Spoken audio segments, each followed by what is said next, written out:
Yo, what's up, guys? Welcome to Soul Tracks, your source for the fine sneakers and music right here on YouTube. Drop a comment and like below if you mess with the movement, and if you don't, you already know you can get the fuck on. What's going on, guys? What's happening? I know it's been a while. Where have you been, Soul Tracks? Where the fuck have you been? Look, man, I haven't been completely inactive. I've still been uploading the podcast every week. It's just things been a little slow here. You know what I'm saying? Been a little busy in the personal life. You know, I haven't been that lucky yet on YouTube. So, you know, niggas still got to work.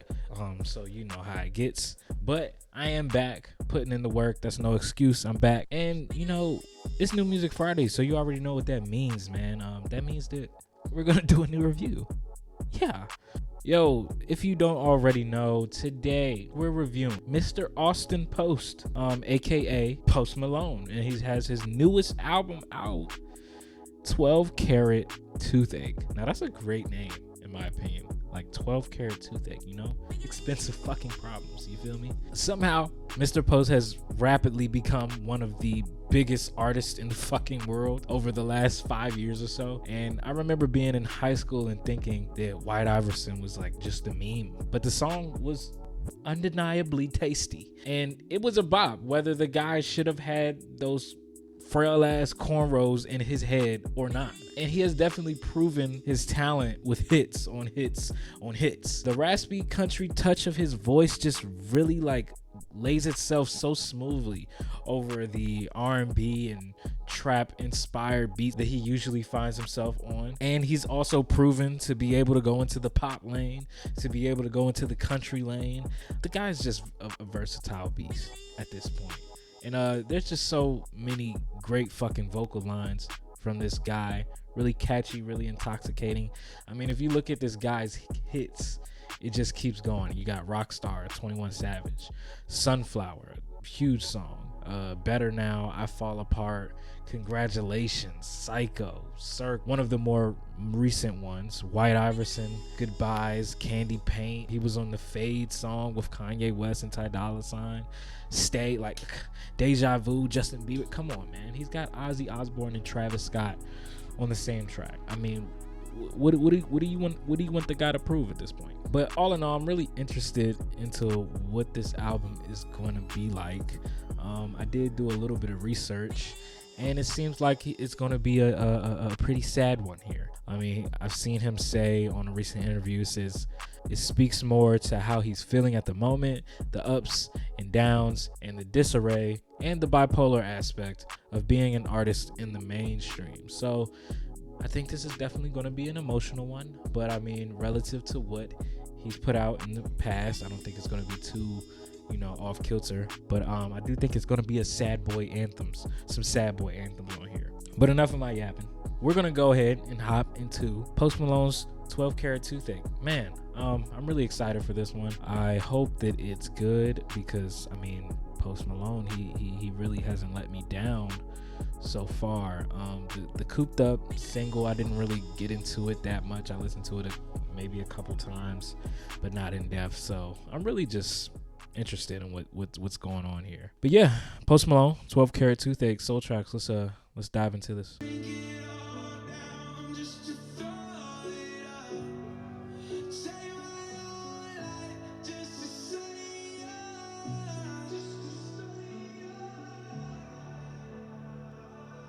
Right off the bat, super emotional, super deep, super heavy vibes going on here. I love it. I love the energy.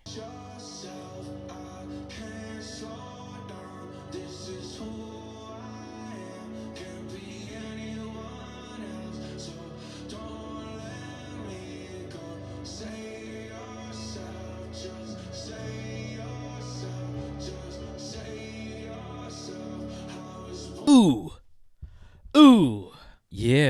yeah, Reputation, the first track on 12 Carat Toothache.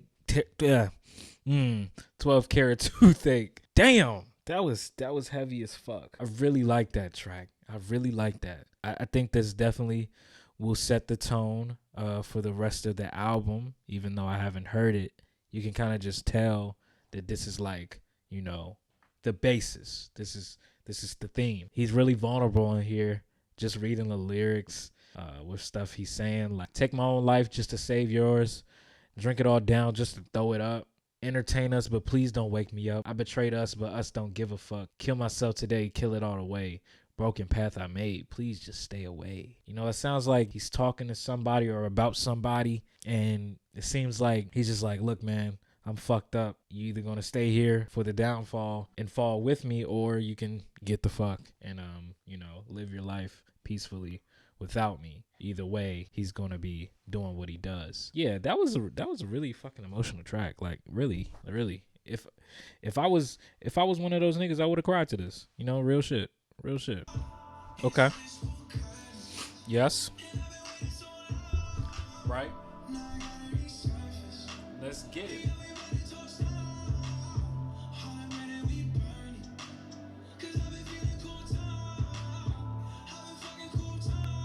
Right. You know who would be great on this song? Vince fucking Staples. You know, shout out to the homie Kevin. He knows that that's a great pairing. But yeah, this shit is rocking.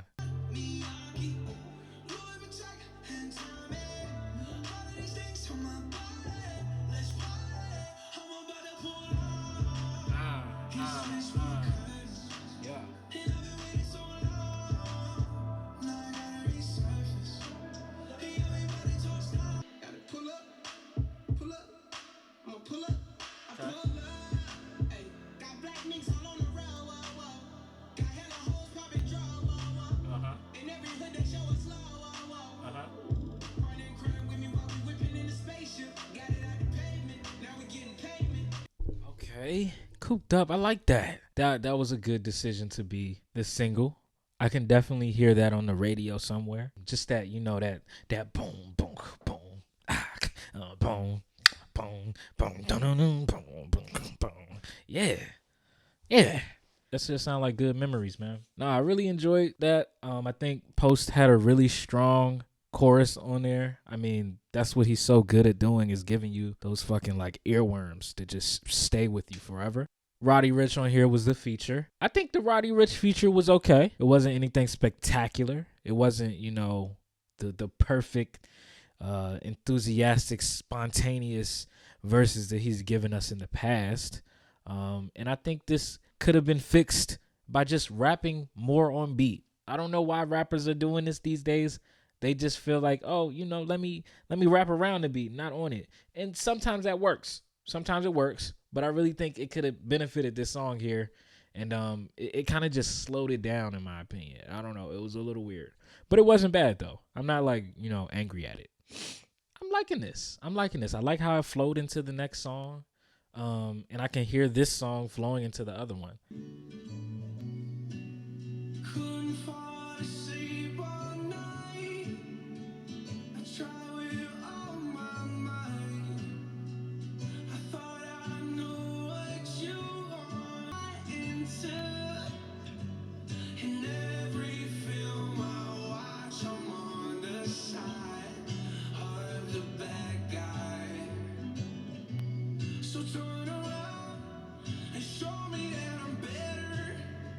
Better.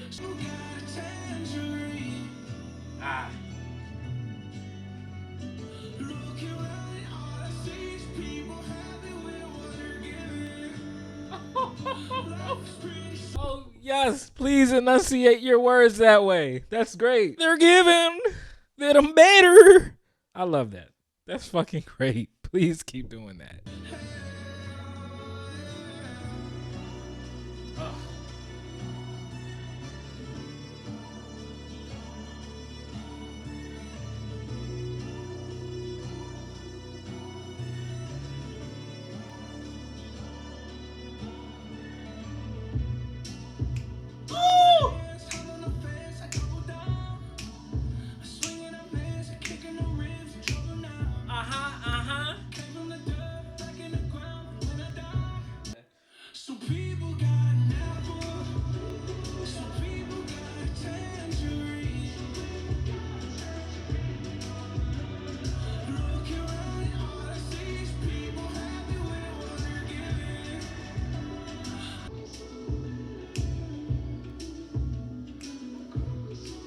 My shoulder's been doing this shit the whole whole time.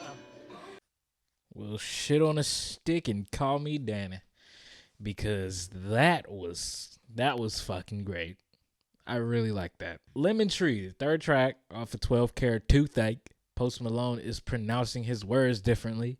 He's not saying better. He's not saying better. He's saying better. Better. Like that.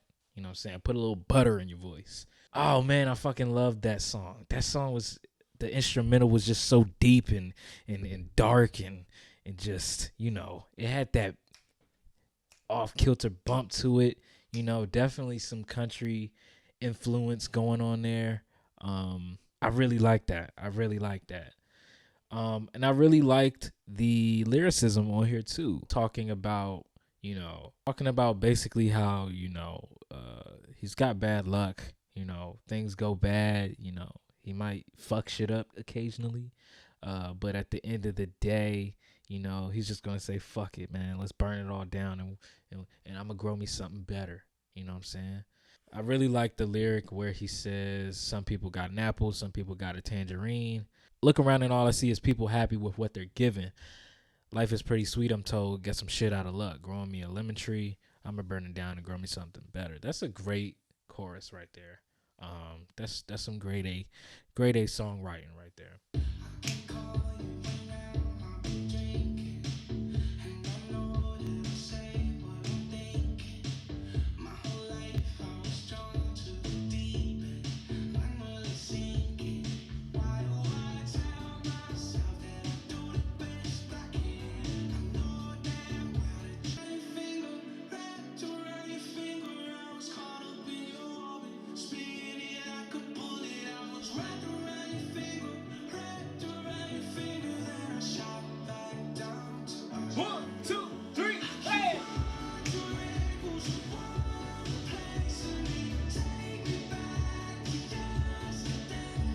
Wrap around your finger. In contrast to the last song, this one sounded more, upbeat, happy.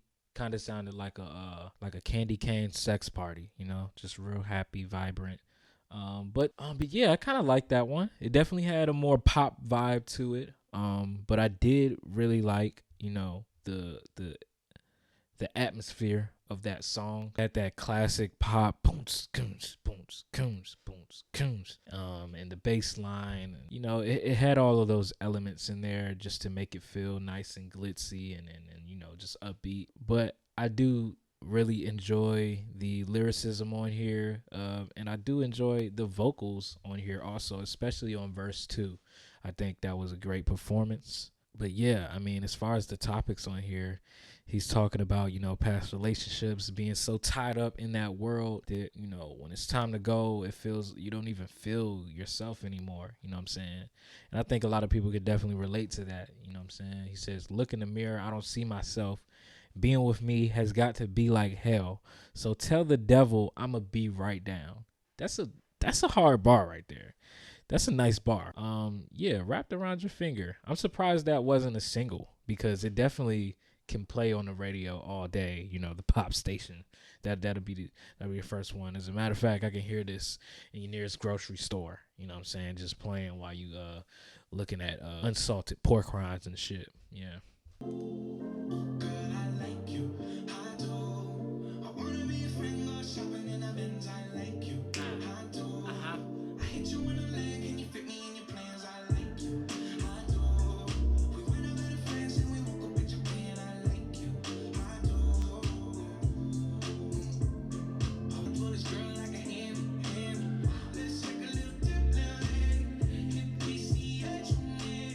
This shit sound like a trip to the beach.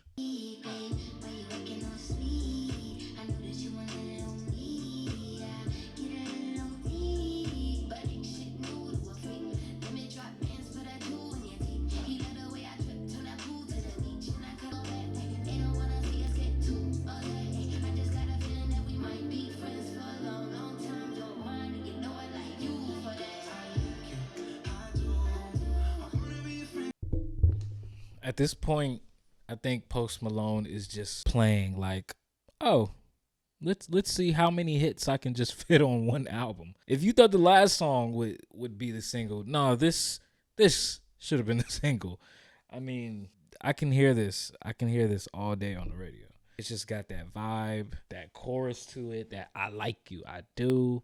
You know what I'm saying? It's got everything that it needs. Oh, and it has a fucking Doja Cat feature, as if that's not a cheat code to a hit song already. That shit was nice. You know what I'm saying? It had that nice happy vibe to it. I love that wavy 808 line going on there. Boom, boom, boom, boom, boom. Post did a great job delivering the chorus and the vocals on his verse. And Doja Cat fit on this shit like OJ with the black glove. You know what I'm saying? It was a perfect fit. And I knew she would go crazy on that because this is her lane. She fits so good on these glitzy, glamorous beats. And I really like the end of this song, the breakdown of this song at the end, where Post and Doja were kind of just like, harmonizing on the beat and just, kind of freestyling. I really enjoyed that aspect of it. So far the production on here is just great. Nothing less of, what Post has given us in the past, but I do think that it's more refined. It seems like he's playing around with a little bit more styles, and kind of going a little further away from that regular trap R&B sound and kind of blending it together with pop and country and all these different elements. I'm liking it. I'm liking it.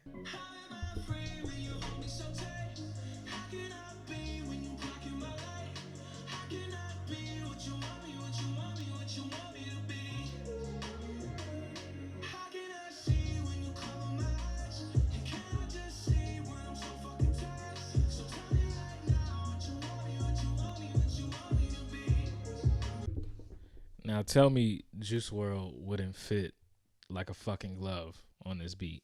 Tell me he wouldn't, because he definitely would.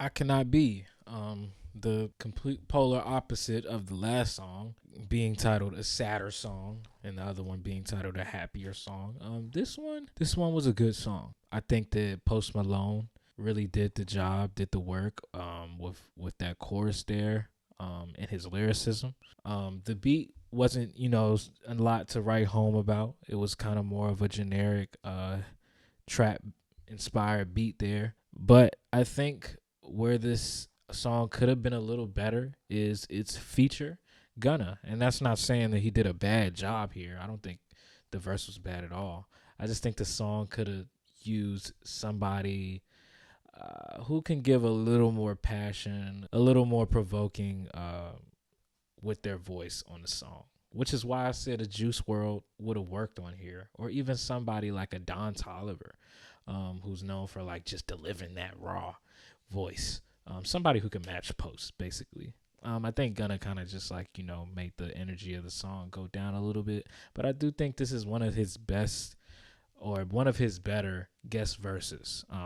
He did, do a lot of things there differently, give a little more vocal inflections, and I can appreciate that. It's also free Gunna, you know what I'm saying? Free Thug, free everybody over there at the YSL. But yeah, I Cannot Be. That's a pretty good song. I can't say it's my favorite out of, the ones that I've listened to so far. But it's not a bad song at all. I think it's a good one.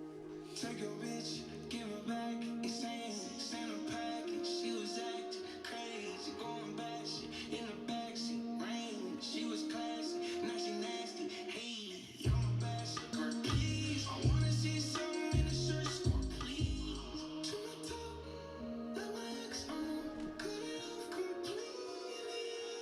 In the backseat, rain. She was classy, now she nasty. Hey, I'm a bachelor, I'm a bachelor.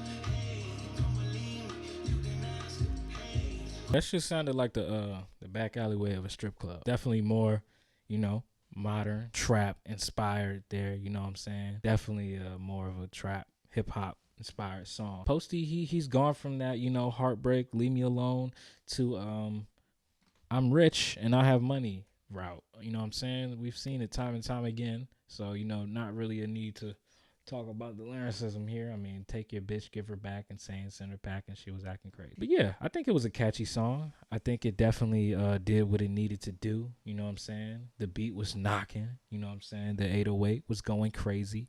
Yeah, I think some ass can be shook to this song very deliberately and consensually, of course. But yeah, Insane was cool. Insane was cool. Shout out to Louis Bell, who's a frequent collaborator of Post Malone's albums and whatnot. I mean, he's just showing, what he does. You know what I'm saying? And I know Post Malone has some production on here too, so that's pretty cool.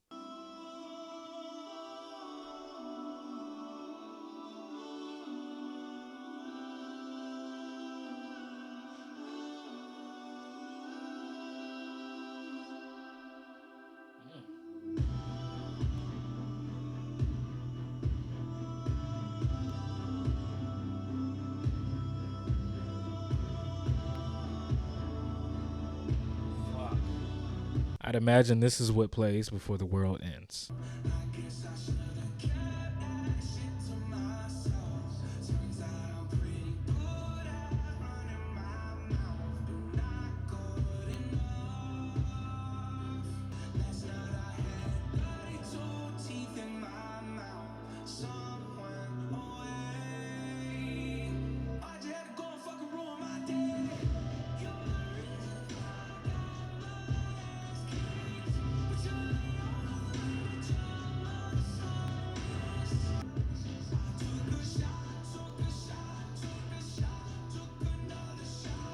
Wow.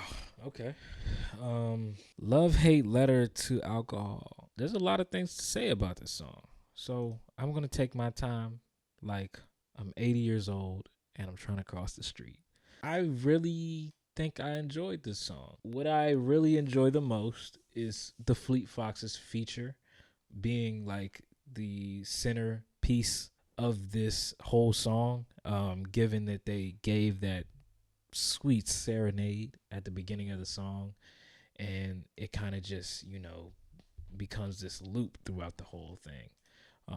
It was a really nice vocal performance from those guys. I'm really not hip to Fleet Foxes at all, so that kind of made me want to check out what they have to offer, because I think that was pretty cool. The production comes in, there's this super hard, dark, deep hitting beat that comes in, and it gives you this energy and this vibe that is it's something that you need to sit down and listen to, and just a really dramatic intro there. Post Malone comes in detailing his run-ins at a bar or wherever he was at while he was drunk, and that pretty much resulted in him losing a couple of teeth, so and he's blaming it all on alcohol, but also saying that, man, you fuck my life up a lot, but you're the only way that I'm kind of able to deal with things.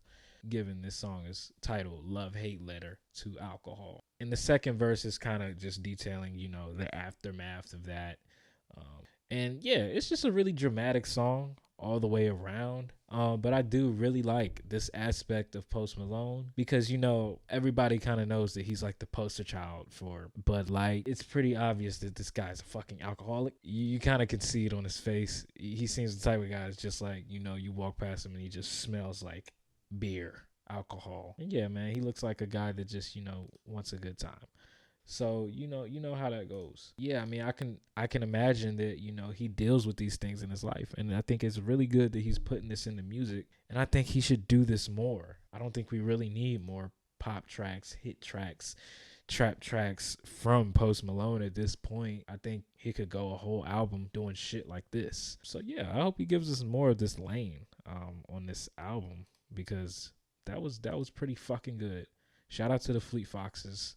I'm gonna go listen to your whole album after this. Hey man, comment down below if y'all want to see me listen to some fucking Fleet Foxes music. The beat on Love Hate Letter to Alcohol definitely reminds me of something off of the Yeezus era of Kanye West. This is like a private plane upon my rain. This is like the first time I'm about a chain. This is like when I was sane before the fame. Oh, this life is crazy. This is like another day I can't explain. This is like with a couple of drugs spit in my face. Now you hate that I'm gone, babe. You're doing the most. I don't need somebody to be the one to keep me honest. I don't wanna know the truth. I can't fight if I'm alone. I need enemies. I can't explain. This is like a summer flame that got away. I won't let another angel go to waste. This life is crazy. I should listen to you now. If I never had, I should listen to you now. If I never had, I should listen to you now. If I never had, I should listen to you now. If I never had, I should listen to you now. If I never had, I should listen to you now. If I never. Yep. Yep. See, bro. Let me tell y'all niggas something, man. Sometimes you don't need a fucking beat, man. If you got a voice, a nice one, a nice melody, and some nice harmonies, you don't need no fucking beat, man. Throw that beat in the trash. This shit sounded like God. That was great. Wasting Angels, Post Malone featuring Kid Leroy. I really enjoyed this one. I really enjoyed just like the simplicity of it. Kind of just made you focus on the atmosphere and the lyrics, and it just felt really emotional. You know what I'm saying? And then the Kid Leroy comes in, and he's really got this inflection that's very similar to Post Malone. I mean, if I wasn't, knowing of Kid Leroy at all, I kind of would have thought it was the same person, to be honest. The Kid Leroy gave a pretty good addition to this joint right here. Kept that energy, gave great vocal performance. And I really loved that they just both came together at the end and just both gave that chorus together. And then at the end of this thing, like, it just goes into this like ballad, this breakdown of this refrain where it just gets so heavy and just overbearing with emotions. It just feels like, your body is lifting up and you're just going to the sky. You know what I'm saying? Goodbye world. This is, this sounds like the what you would play on your transition to heaven. Okay. Yeah, and I think the title Wasting Angels is pretty fitting, given the atmosphere and the aesthetic of this song. Yeah, I really like this one. I really love this one. I really like where Post is going at the latter half of this album, and I hope he keeps going this way. Please don't do any more modern trap radio stuff. I'm kind of over it. Give me more of this. Give me more of this. It ain't gonna hurt at all. A choir of angels, euthanasia.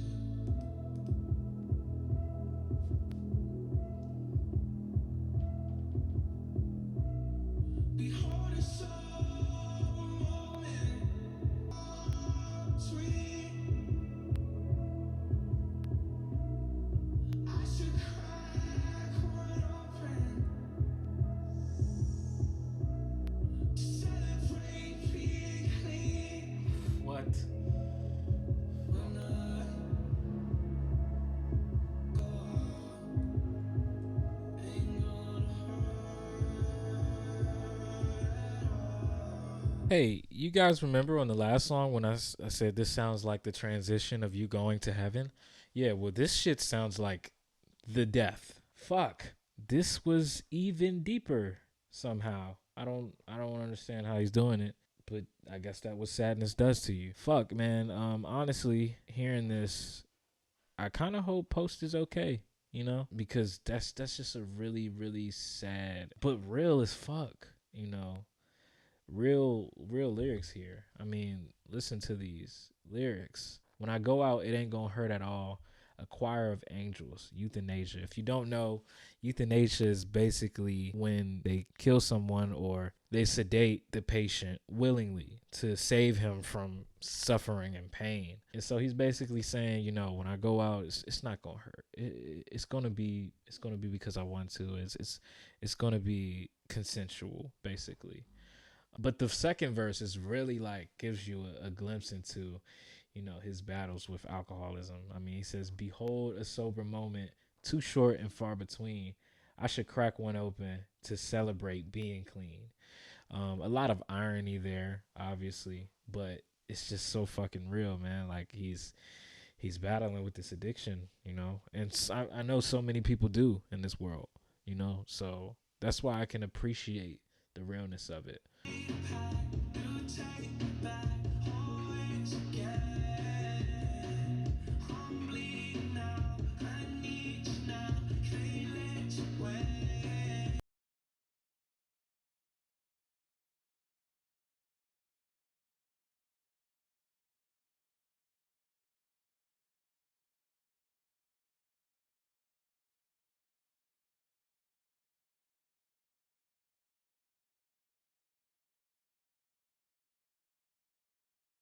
Another deep one, you know.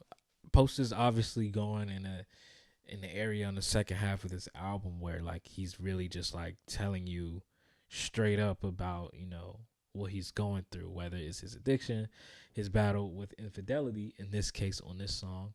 I definitely liked the storytelling here. It's just talking about, you know, how he cheated on his girl, basically, you know what I'm saying? Basically, he's just dealing with that shit, you know, dealing with, you know, the guilt, you know, having to sleep in a hotel and just trying to heal from that, you know what I'm saying?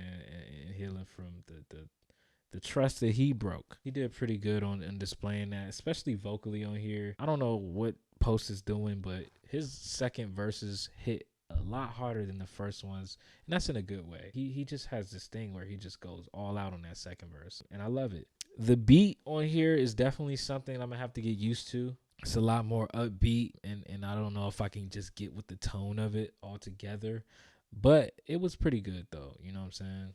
I just really appreciate the song. Production was good, the vocal performance was good, everything was good on here, and it was real. You know what I'm saying? That's what I could appreciate the most.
Fuck. How do you just keep getting deeper?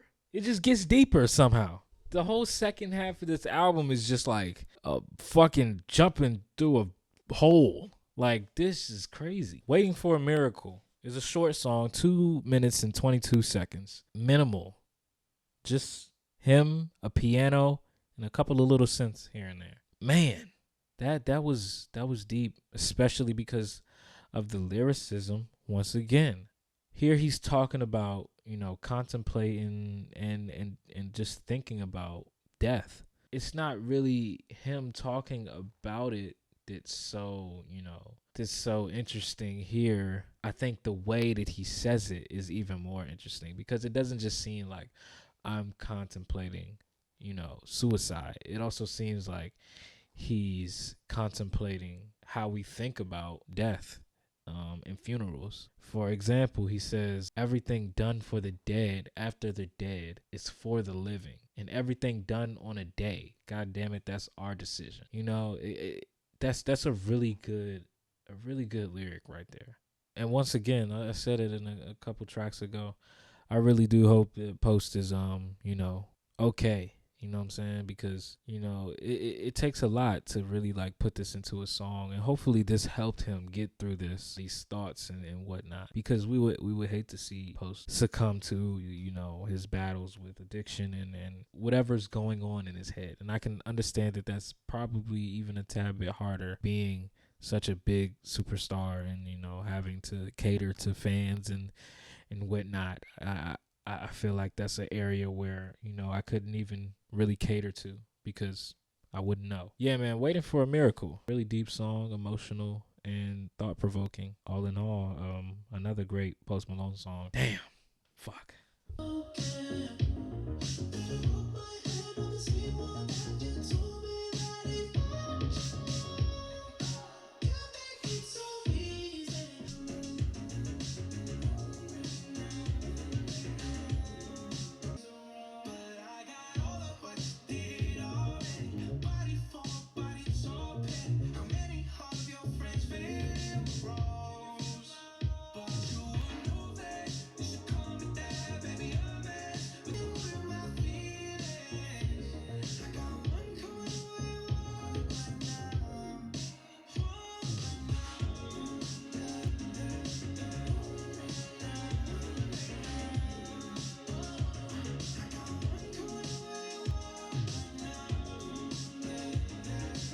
Of course, the fucking Weekend in Post Malone works. I mean, come on, bro. I can't even say this is more of the Weeknd's lane because it's easy for Post Malone to sing as it is for the Weeknd. These guys are a great marriage. I think we would benefit from a whole album from these guys. Will it happen? Probably not, but wishful thinking. Yeah, I really like this. I've only heard it maybe a couple times before here and there, like on Instagram or some shit.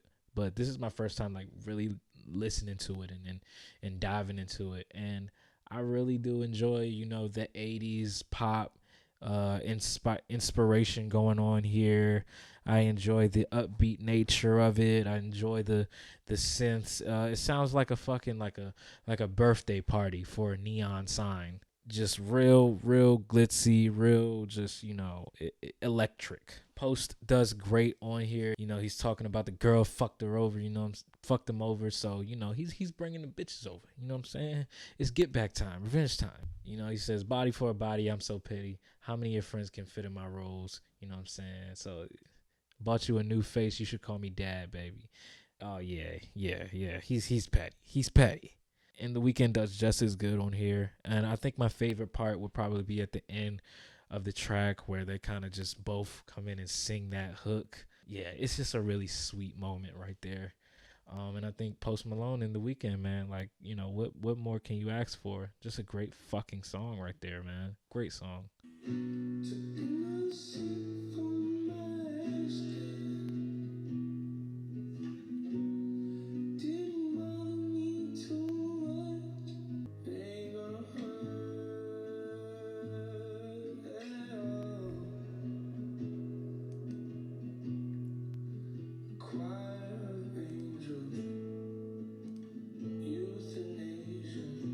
All right, man. That's the last song.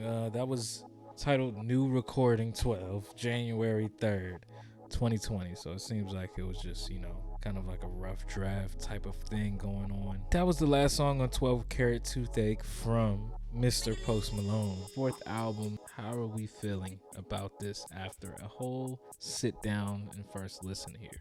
I love it.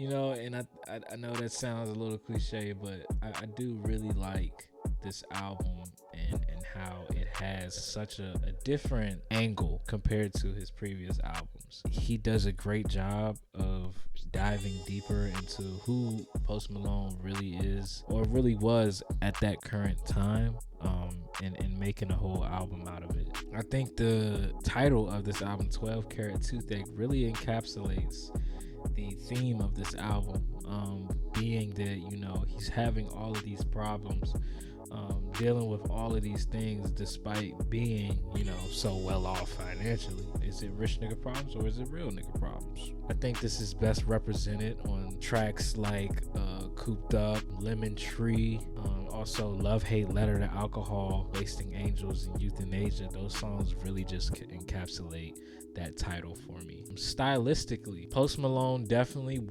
took a little bit of different route on this one. He did kind of keep that same trap R&B vibe going on with songs like I Like You featuring Doja Cat.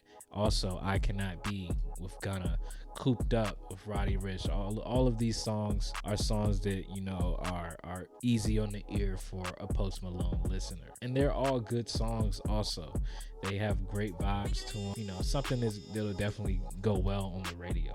But I don't think those songs really fit on this album like some of these other songs did. The album starts off with Reputation, which is more of, you know, a strong, deep, and emotional ballad going on here. A lot of heavy pianos and synths, and it just feels very atmospheric. And then it can also get even deeper with songs like Lemon Tree, where it has that super hard hitting, just country inspired beat going on there. I really loved listening to that one. And even darker, you know, when it gets to the point of Love Hate Letter to Alcohol, with that super dark thumping beat, that sweet serenation from Fleet Foxes also. So, you know, this album definitely has that side to it, where it gets a lot more serious, and it has these moments a lot more than those poppy moments, to be honest. Right after you get to Love Hate Letter from Alcohol, it's pretty much making a deeper dive into, you know, his emotions and his battles mentally from there. Wasting Angels with Kid Laroi was a great duo and a great vocal performance, where it was minimal and just their voices and, you know, the pianos. Wasting Angels is a great representation of, you know, what you can do with just some great melodies. And the whole second half in general strips back a lot of the album stylistically and kind of just pays attention to Post vocals and lyrics. And I think that's what makes this album a lot more special and possibly his most important album, in my opinion, because it kind of strips away having all of those hit songs and party anthems and the vibey heavy songs, and it kind of just focuses on who Post is as a person at that moment that he was recording this album. I mean, he really details his battle with alcoholism and being an alcoholic, and I'm glad that he kind of dove into that, because that's an image that's portrayed by him, and a lot of people see him, you know, as this free-going guy that, you know, smokes a lot and drinks a lot. He kind of goes in the other side of that and tells people what it really is, you know what I'm saying? So I'm really glad that he went so deep into that, especially with Love Hate Letter to Alcohol. He talks about his battle with his thoughts of suicide and his thoughts of death with Euthanasia, but he does it in such a way where the lyrics are so thought-provoking and interesting. Yeah, I mean, that's basically my verdict here. I think that I can always appreciate just an artist being super real while also keeping the creativity and the quality of the music intact, and I think that's kind of what he did here. Definitely gonna have to give this one some more listens all the way through, but I think I'm pretty happy with what Mr. Post has given us so far. Let me know what you guys thought about Mr. Post's 12 Carat Toothache in the comments, man. Drop a comment down below and let me know what you guys thought. Where do you rank this album as far as his 4 albums that he has? Are you a Post fan? Do you usually listen to Post music? Were you excited, or were you new and you were using this reaction as, you know, a gateway to get into Post's music? Let me know, man. Drop in the comments. I love to talk to you guys. Thanks, guys, for watching. Please stay updated with everything. If you like what you saw in this video, man, go ahead, drop a like down below. Share this video, man. Tell your friends. Tell your friends' friends. Tell your mamas. Tell everybody, man. Just go share the video, man. And please, man, if you like this video and if you think I'm cute enough, please subscribe to the channel. Hit the red button down below and just subscribe to the channel, man. The subscribers are growing so much. We're almost at 700, and I think we're going to get to 1,000 by the end of the year, before the end of this year. So if you want to help out with that, go ahead and hit the subscribe button down below. to keep you posted, and also hit that notification bell so you guys know when these videos drop. Thank you guys for watching so much. This has been Soul Tracks reviewing Post Malone's 12 Carat Toothache first reaction. Posty, Soul Tracks out.